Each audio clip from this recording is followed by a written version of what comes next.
राधे राधे महाराज जी।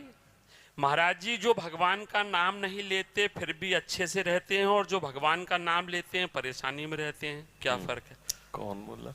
ये तीनों माता। हाँ, ऐसा देखा भी जाता है। क्या होता है कि जैसे कोई प्रभु का नाम जप नहीं कर रहा और बड़ा लौकिक पदार्थों से भरा पूरा देखा जाता है, सुखी देखा जाता है, तो उसमें हमारे भागवतिक विधान में एक सिस्टम है। जो भगवत मार्ग से विमुख आचरण, पापाचरण, अधर्माचरण करता है और आपको सुखी नजर आ रहा हो, तो उसके बहुत थोड़े पुण्य हैं। उनको भुगाने के लिए पहले हमारे संविधान, भागवतिक संविधान में उसके पुण्य नष्ट कर, क्योंकि जब उसे दुख मिलेगा तो पुण्य उसका सहयोग कर देगा, इसलिए पहले उसके सहयोगी का नाश किया जाता है। उसका सहयोगी जो सुकृत है उसको दे दिया गया। अब वो पापाचरण में और उन्मत्त हो गया।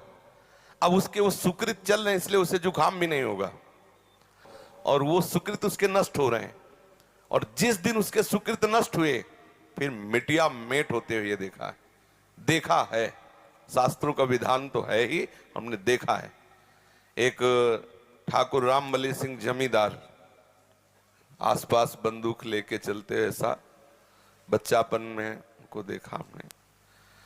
वो ऐसे मतलब अपने गर्भ में रहते थे कि किसी को कुछ नहीं मानते थे। एक गरीब ब्राह्मण था जिसकी उन्होंने संपत्ति का अपहरण किया, तो वो गया और हाथ जोड़ा कि लंबरदार, गांव में ठाकुर जमींदार को ऐसे प्यार भाषा में बोले, लंबरदार, आप तो राजा हो, आप तो ठाकुर हो, आप तो जमींदार हो, गरीब ब्राह्मण हैं, उतने से ही परिवार चलता था, आप गालियां बके।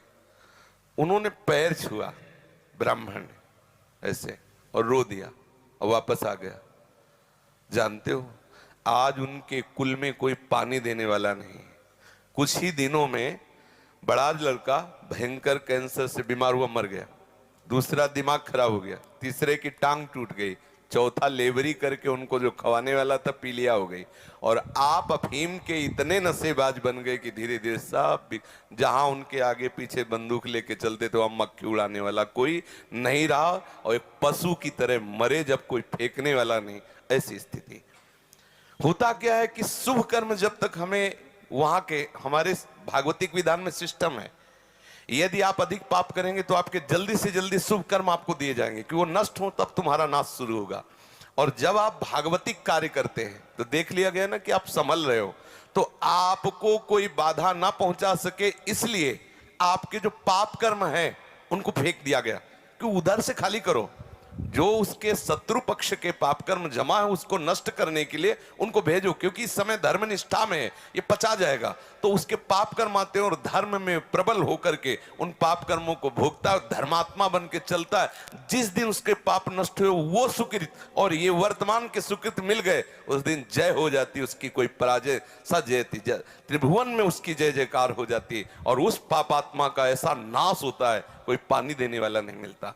ऐसा नहीं है कि पापी पुरुष मौज से है और धर्मात्मा कष्ट से है, उसके रहस्य को नहीं जानती, इसलिए तुम्हें ऐसा लगता है। समझ पा रही हो?